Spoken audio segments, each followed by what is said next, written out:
ಜಗಕ್ಕೆಲ್ಲ ಸೂಸ್ಯಾರೋ ಸಿರಿಗಂಧ, ಜಗಕ್ಕೆಲ್ಲ ಸೂಸ್ಯಾರೋ ಸಿರಿಗಂಧ. ನಮಸ್ಕಾರ. ಸಿರಿಗಂಧ ಬಳಗದ ಪರವಾಗಿ ಯುಗಾದಿಯ ಈ ವಿಶೇಷ ಸಂಚಿಕೆಗೆ ನಿಮ್ಮೆಲ್ಲರಿಗೂ ಸುಸ್ವಾಗತ.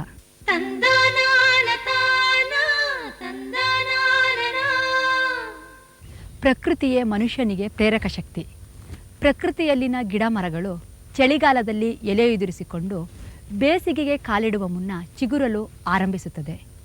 ಪ್ರಕೃತಿಯಲ್ಲಿನ ಈ ಚಿಗುರುವಿಕೆಯನ್ನು ಕಂಡು ಮನುಷ್ಯನ ಮನಸ್ಸಿನ ಮೇಲೆ ಹೊಸತನದ ಆಸೆ ಚಿಗುರುತ್ತದೆ. ಚಿಗುರಿನಿಂದ ಚಿಗುರಿಗೆ ಒಂದು ವರ್ಷವೆಂದು ಲೆಕ್ಕ ಹಾಕಿಕೊಂಡು ನಿಸರ್ಗದ ಚೆಲುವಿನ ಹೊಸತನದಲ್ಲಿ ಮನುಷ್ಯ ಆಚರಿಸುವ ಮೊದಲನೆಯ ದಿನವೇ ಯುಗಾದಿ. ಯುಗಾದಿ ಹಬ್ಬ ಬೇವು ಬೆಲ್ಲದ ವಿನಿಮಯಕ್ಕೆ, ಬೇವು ಬೆಲ್ಲವನ್ನು ತಿನ್ನುವುದಕ್ಕೆ, ಪವಿತ್ರವೆಂದು ಭಾವಿಸುವುದಕ್ಕೆ ಆಚರಿಸುವ ಹಬ್ಬ. ಹಳ್ಳಾದ ದಂಡ್ಯಾಗ ಹಸಿರು ಬಣ್ಣದ ಗುಬ್ಬಿ, ಕುಸುಲಾದ ನಗುವ ನಗುತಾದ ಆ ಗುಬ್ಬಿ ಚಿಗುರಿಗೆ ಬಾಯಿ ಬಿಡುತ್ತಾದ. ಸುಮಧುರ ಕಂಠದ ಕೋಗಿಲೆಗೆ ಆಹಾರ ಹೊಸ ಚಿಗುರು. ಎಲ್ಲ ಮರಗಳು ಯುಗಾದಿಯ ಸಂಭ್ರಮಕ್ಕೆನ್ನುವಂತೆ ಚಿಗುರಿ ನಳನಳಿಸುತ್ತವೆ. ಈ ಮರಗಳು ಯುಗಾದಿ ಬಂತೆಂದು ಚಿಗುರುತ್ತವೆಯೋ ಅಥವಾ ಈ ಮರಗಳ ಚಿಗುರಿನ ಸಂತಸವನ್ನು ಹಂಚಿಕೊಳ್ಳಲು ಯುಗಾದಿ ಬರುತ್ತದೆಯೋ ಹೇಳುವಂತಿಲ್ಲ. ಸಂತಸ ಬಂದು ಮನಸ್ಸಿನ ಆಳದಲ್ಲಿ ತುಂಬಿಕೊಂಡಾಗ ಮಾತು ಮೌನವಾಗುತ್ತದೆ. ಚಿಗುರಿ ಒಗರಾಗಿ ಮೂಡಿ ನಿಂತ ಮಾವಿನ ಹೂವು, ಮಿಡಿಗಾಯಿ, ಭೂಮಿಯ ಚೆಲುವನ್ನು ಮೇಲೆತ್ತಿ ಹಿಡಿದು ತೋರುವ ಮುತ್ತುಕದ ಮರ, ದೇವಗಣಿಗಳ ಹೂಗೊಂಚಲುಗಳು, ಬೇವಿನ ಚಿಗುರು ಹೂಗಳು ಯುಗಾದಿಯ ಸಂಭ್ರಮಕ್ಕಾಗಿ ಭೂಮಿಯನ್ನು ಸ್ವರ್ಗ ಸಮನಾಗಿ ಮಾಡುತ್ತವೆ. ಚಿಗುರು ಹೊಸತನವನ್ನು ಹೇಳುವ ಕಾವ್ಯ. ಚಿಗುರು ಬದುಕಿನ ಆದಮ್ಯ ಆಸೆಗಳನ್ನು ತಿಳಿಸುವ ಸಂಕೇತ.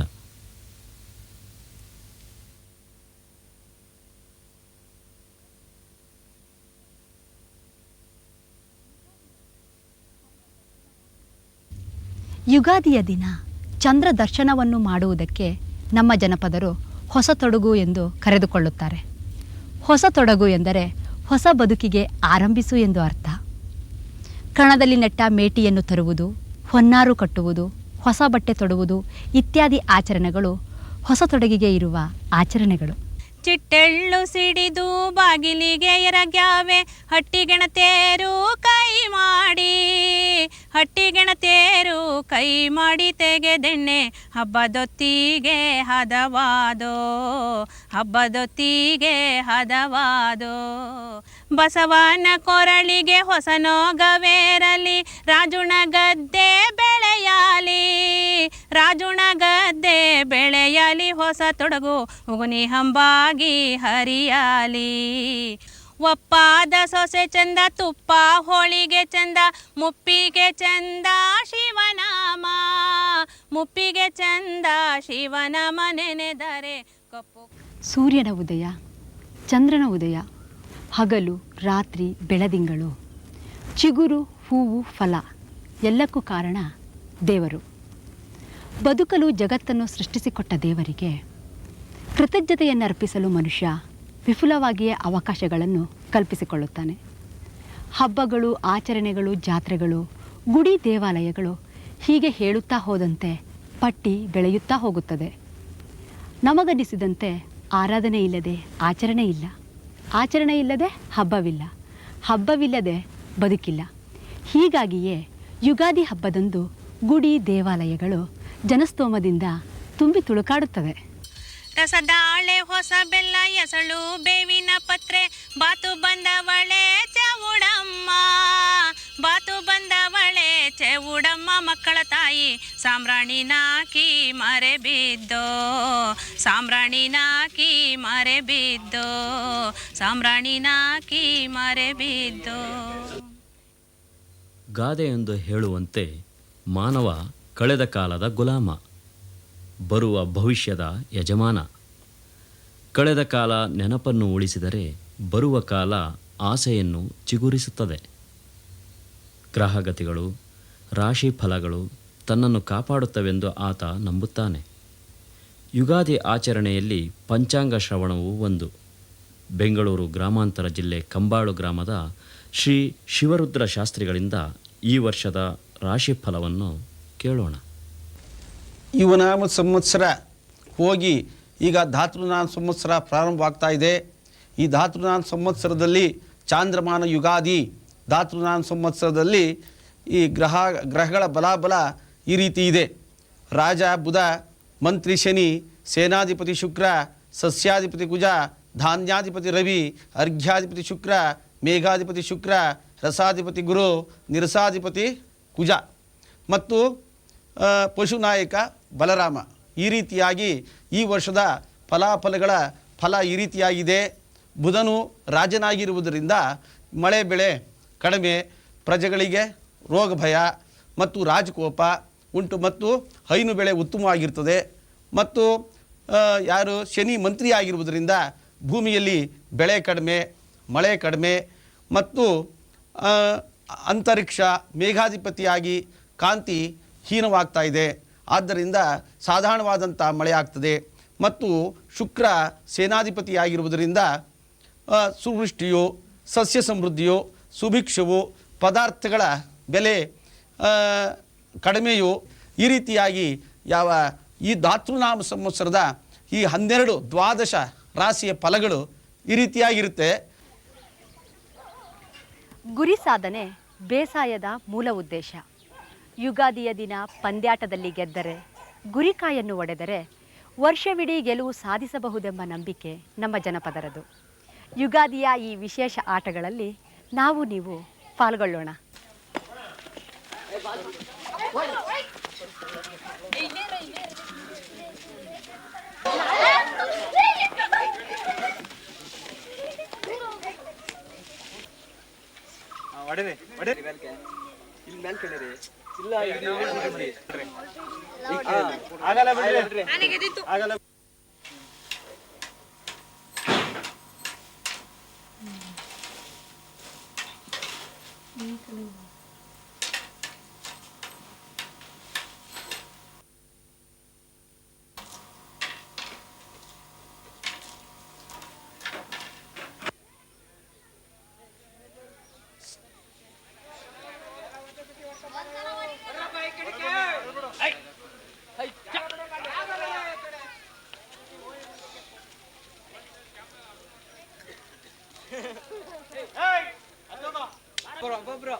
ಪ್ರತಿಯೊಂದು ಗ್ರಾಮದಲ್ಲೂ ಸಾಮಾನ್ಯವಾಗಿ ಕಂಡುಬರುವ ಕಲೆ ಕೋಲಾಟ. ಕೋಲಾಟಗಳಲ್ಲಿ ಅನೇಕ ಬಗೆಗಳಿವೆ. ಅವುಗಳಲ್ಲಿ ಒಂದು ಬೆಂಕಿಯೊಂದಿಗೆ ಕೋಲಾಟವಾಡುವುದು.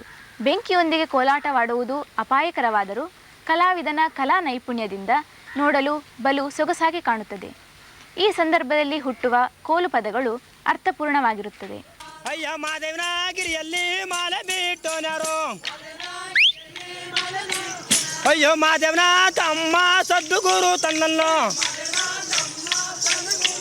ಅಯ್ಯೋ ಮಾದೇವನ ತಮ್ಮ ಸದ್ಗುರು ತನ್ನನ್ನು, ಅಯ್ಯೋ ಮಾದೇವನ ತಮ್ಮ ಸದ್ಗುರು ಬೂಟ ಮಾಲೆ, ಅಯ್ಯೋ ಎಲ್ಲದೇ ಊರಿಗೆ ಸಲ್ಲುತ್ತಾವೆ ತನ್ನನ್ನು, ಅಯ್ಯ ಎಲ್ಲದೇ ಊರಿಗೆ ಸಲ್ಲುತ್ತಾವೆ ತನ್ನನ್ನು, ಅಯ್ಯ ತನ್ನನ್ನು ತಾನು ತಂದೆ ನಾನು,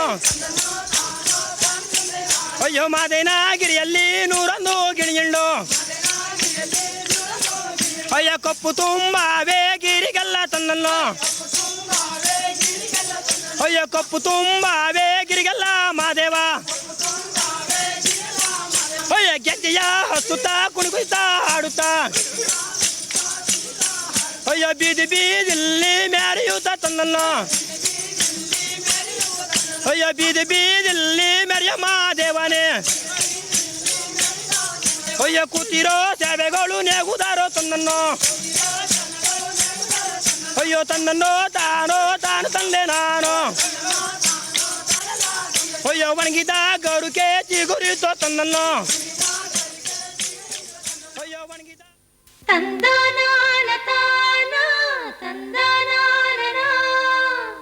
ಕರ್ನಾಟಕದ ಬುಡಕಟ್ಟು ಜನಾಂಗಗಳಲ್ಲಿ ಕೊರಗ ಜನಾಂಗವೂ ಒಂದು. ಇವರು ದಕ್ಷಿಣ ಕನ್ನಡ ಜಿಲ್ಲೆಯಾದ್ಯಂತ ಅಲ್ಲಲ್ಲಿ ವಾಸಿಸುತ್ತಿದ್ದಾರೆ. ಇವರೇ ಇಲ್ಲಿನ ಮೂಲ ನಿವಾಸಿಗಳು ಎನ್ನುವ ವಾದವೂ ಇದೆ. ಇವರಲ್ಲಿ ಬಹಳಷ್ಟು ಮಂದಿ ಇಂದಿಗೂ ತೀರಾ ಹಿಂದುಳಿದ ಸ್ಥಿತಿಯಲ್ಲಿಯೇ ಇದ್ದಾರೆ. ಬಿದಿರುಗಳಿಂದ ಬುಟ್ಟಿಗಳನ್ನು ಹೆಣೆದು ಮಾರುವುದು ಇವರ ಮುಖ್ಯ ಉದ್ಯೋಗ. ಜೊತೆಗೆ ಹಬ್ಬ ಹರಿದಿನಗಳಲ್ಲಿ ಡೋಲು ಬಾರಿಸಿ ಕುಣಿಯುವುದು ಇವರ ಜೀವನದ ಒಂದು ಉದ್ಯೋಗವೇ ಆಗಿದೆ. ಸಾಮಾನ್ಯವಾಗಿ ಇವರು ಒಂದೇ ಕಡೆ ನೆಲೆ ನಿಲ್ಲಲು ಬಯಸದೆ ಅಲೆಮಾರಿಗಳಾಗಿರುವುದನ್ನು ಇಷ್ಟಪಡುತ್ತಾರೆ.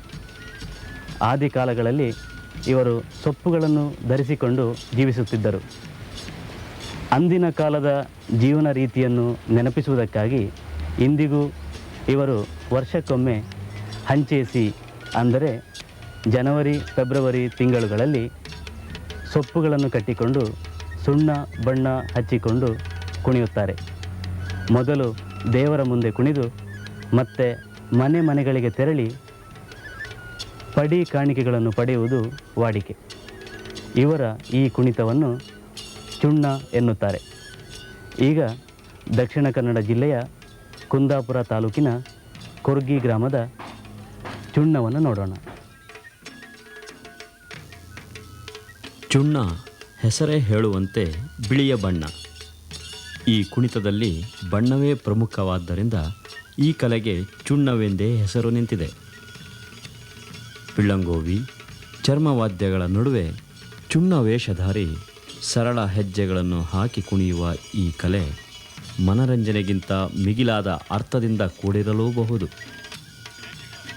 ಚುಣ್ಣ ಕುಣಿಯುವ ಕಲಾವಿದ ಸೊಂಟಕ್ಕೆ ಹಸಿರು ಸೊಪ್ಪನ್ನು ಕಟ್ಟಿಕೊಂಡು ಕುಣಿಯುವುದು ಸಮೃದ್ಧಿಯ ಆಶಯವನ್ನು ತೋರಿಸುತ್ತದೆ.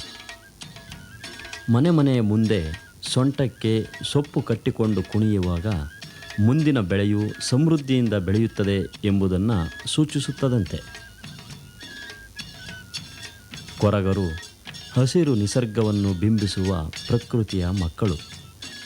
ಮನೆ ಮನೆಯ ಮುಂದೆ ಕುಣಿಯುವಾಗ ಆ ಮನೆಯವರಿಗೆ ಸುಖ ಸಮೃದ್ಧಿಗಳನ್ನು ನೀಡಲೆಂದು ಹಾರೈಸುತ್ತಾರೆ.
ದಿಲ್ಲಿಗೋದ್ರೂ ಡೊಳ್ಳಿಗೆ ಒಂದೇ ಏಟು ಎಂಬ ಗಾದೆ ಮಾತಿದೆ.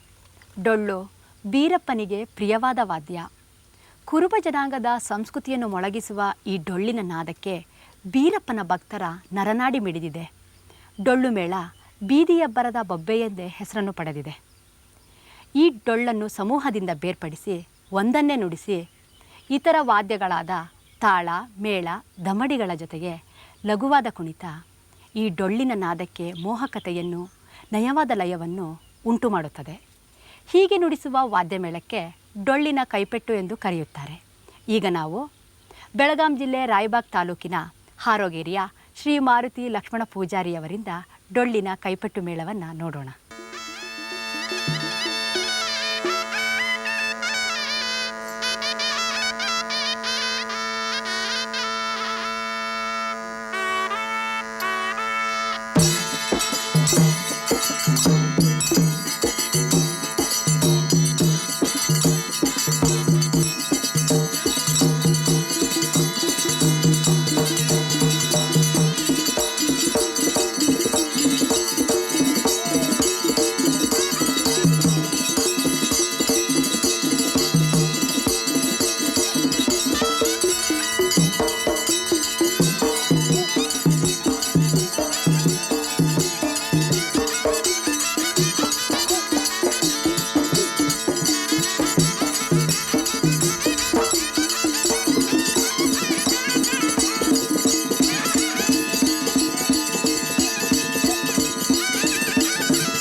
ಹಬ್ಬದಷ್ಟೇ ಆನಂದವನ್ನು ನೀಡುವುದು ಹಬ್ಬದ ನೆನಪು.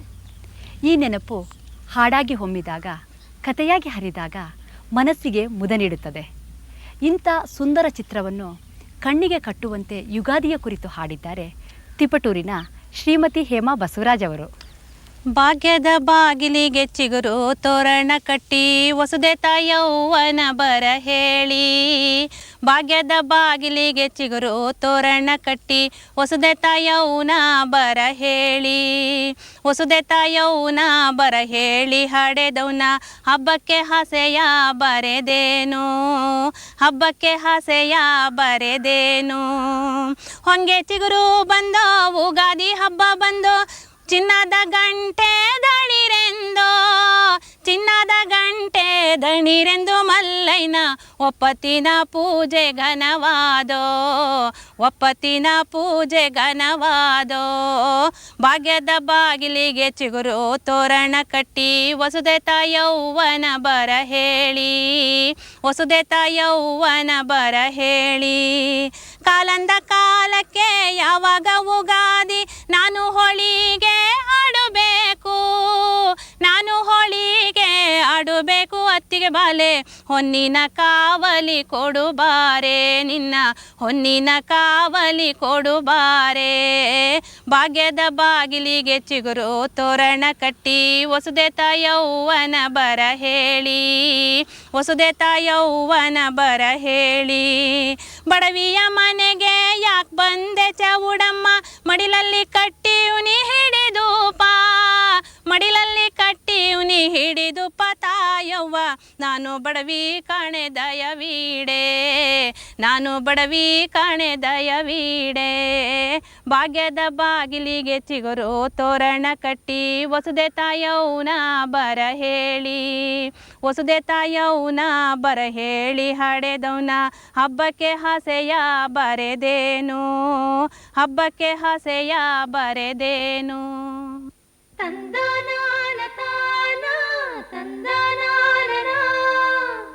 ಯುಗಾದಿಯ ತುಂಬು ಮನದ ಶುಭಾಶಯಗಳನ್ನು ಕೋರುತ್ತಾ ನಮಸ್ಕಾರ.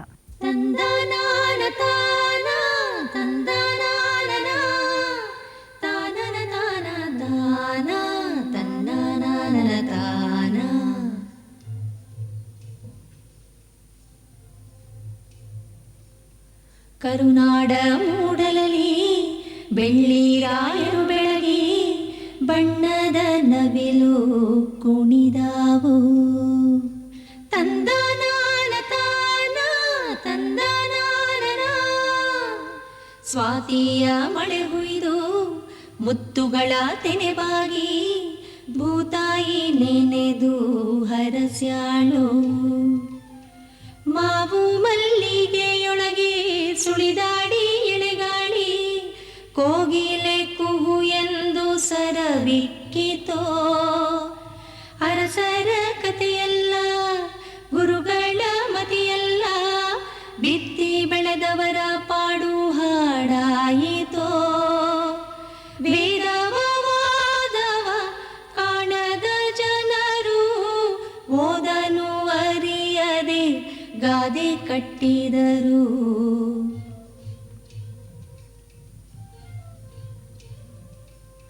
ಮಣ್ಣಲ್ಲಿ ಮಣ್ಣಾಗಿ ಕಂಪು ದಿಕ್ಕಿಗೆ ತುಂಬಿ ಜಗಕ್ಕೆಲ್ಲ ಸೂಸ್ಯಾರೋ ಸಿರಿಗಂಧ ಜಗಕ್ಕೆಲ್ಲ ಸೂಸ್ಯಾರೋ ಸಿರಿಗಂಧ